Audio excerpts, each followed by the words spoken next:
اعوذ باللہ من الشیطان الرجیم بسم اللہ الرحمن الرحیم۔ ناظرین کرام، رمضان المبارک کی 10ویں سحری میں ہم آپ کا خیر مقدم کرتے ہیں۔ میں ہوں آپ کا میزبان محمد منصور الحسن۔ ناظرین کرام، آج رمضان المبارک کا 10واں روزہ ہے، اور آج کا جو روزہ ہے وہ بچوں کے نام ہے۔ آج کا جو دن ہے وہ بچوں کا دن ہے، کیونکہ جو آج کے بچے ہیں وہ کل کے جوان ہیں، جنہیں بڑے ہو کر معاملات کی باغ ڈور سنبھالنی ہے۔ اگر وہ سنور گئے تو سمجھیں کہ ہمارا مستقبل سنور گیا، اگر وہ بگڑ گئے تو ہمارا مستقبل بگڑ گیا۔ حضرت انس رضی اللہ تعالیٰ عنہ فرماتے ہیں کہ اپنے کنبے پر رسول اللہ صلی اللہ علیہ وآلہ وسلم سے بڑھ کر شفقت کرنے والا شخص میں نے نہیں دیکھا۔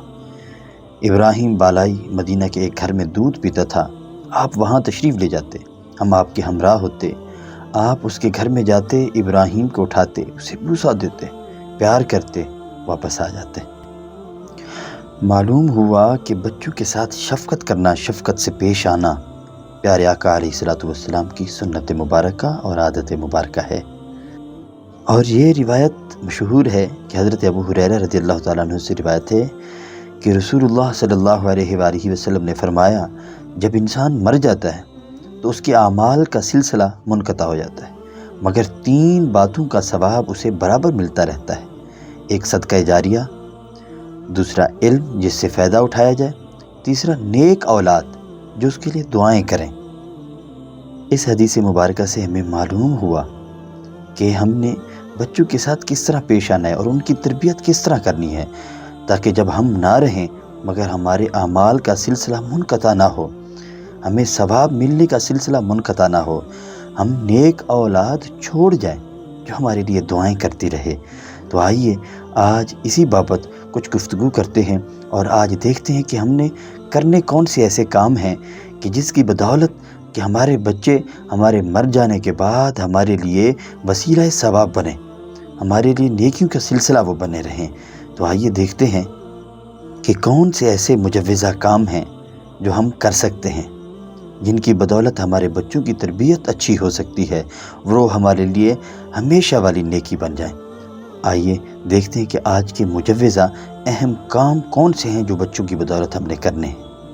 ناظرین کرام، بچوں کو کوئی ادب سکھائیں، یا اچھی عادت اپنانے کی تاکید کریں، یا اسے کوئی مہارت سکھائیں تاکہ وہ آپ کے مشکل وقت میں آپ کے ساتھ ساتھ کھڑا ہو۔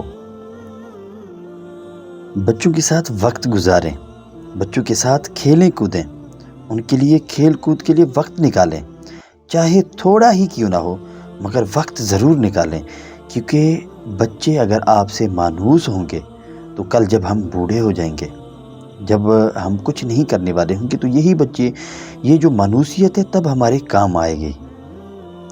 اپنے بچوں کو پڑھنا سکھائیں، اعلیٰ تعلیم دلوائیں، ان کے ساتھ بیٹھ کے پڑھیں تاکہ ان کو بھی عادت ہو، کیونکہ جو ہم کام کرتے ہیں بچے وہی دیکھ کے کرتے ہیں۔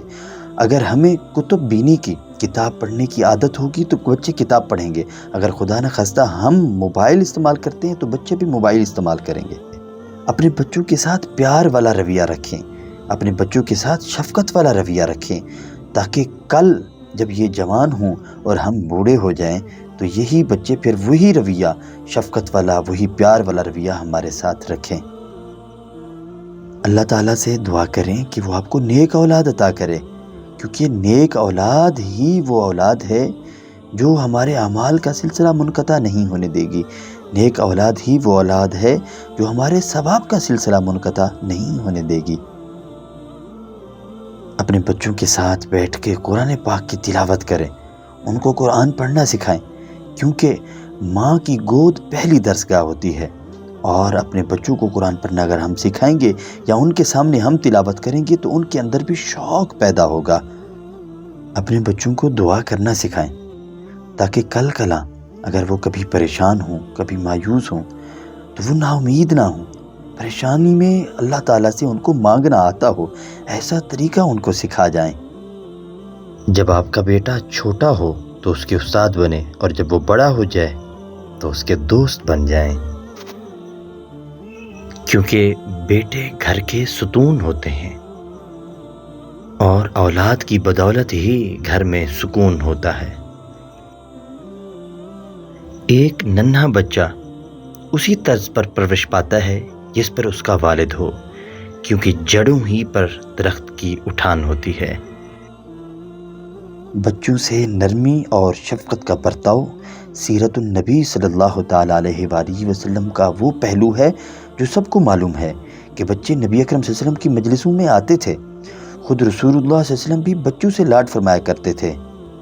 روایت میں آتا ہے کہ ایک ابو عمیر نامی ایک بچے کا پالتو پرندہ مر گیا تو آپ نے ایک مرتبہ اس سے مزاحاً کہا، ابو عمیر وہ بلبل کہاں گیا؟ ایک مرتبہ آپ اپنی ننھی نواسی امامہ بنت زینب کو اٹھائے نماز پڑھ رہے تھے۔ ایک مرتبہ آپ ممبر پر خطبہ دے رہے تھے کہ ننھے منھے نواسے آ گئے، وہ گرتے پڑتے آگے بڑھ رہے تھے۔ آپ فوراً ممبر سے اترے اور آگے بڑھ کر انہیں اٹھا لیا اور واپس ممبر پر تشریف لے آئے۔ بچوں کے ساتھ آپ کا مشفقانہ برتاؤ، مشفقانہ رویہ اسی طرح سے تھا، اور آپ صلی اللہ علیہ وآلہ وسلم ہمیشہ فرمایا کرتے، جس شخص کو بچوں پر رحم نہیں آتا یہ وہی ہے جس کے دل سے رحمت اور شفقت نکال دی گئی ہے۔ نبی اکرم صلی اللہ علیہ وآلہ وسلم بچوں سے پیار کرتے اور ان سے پیاری پیاری باتیں بھی فرماتے تھے۔ ایک مرتبہ آپ اپنے ننھے حسن کو کندھے پر اٹھا لیا اور فرمایا، اے اللہ، بلا شبہ مجھے اس حسن سے محبت ہے، تو بھی اس سے محبت فرما۔ ناظرین، آج ہم نے جانا کہ ہمارے پیارے نبی صلی اللہ علیہ وآلہ وسلم کی یہ سیرت طیبہ ہے کہ بچوں کے ساتھ نرمی سے، شفقت سے پیش آنا۔ ثابت ہوا کہ ایک مشفق والد اپنا تھوڑا بہت وقت اپنے بچوں کے لیے ضرور نکالتا ہے، وہ ان سے میٹھی میٹھی باتیں کرتا ہے، انہیں تعلیم دیتا ہے اور ان کی ننھی منھی ضروریات سنتا ہے۔ ناظرین، یہ تھی آج کی ٹرانسمیشن اور یہی تھا آج کا پیغام۔ اسی پیغام کے ساتھ اپنے میزبان محمد منصور الحسن کو اجازت دیجیے۔ انشاءاللہ کل 11ویں سحری میں پھر آپ سے ملاقات ہوگی، ایک نئے موضوع کے ساتھ، ایک نئے ہدف کے ساتھ۔ اللہ نگہبان۔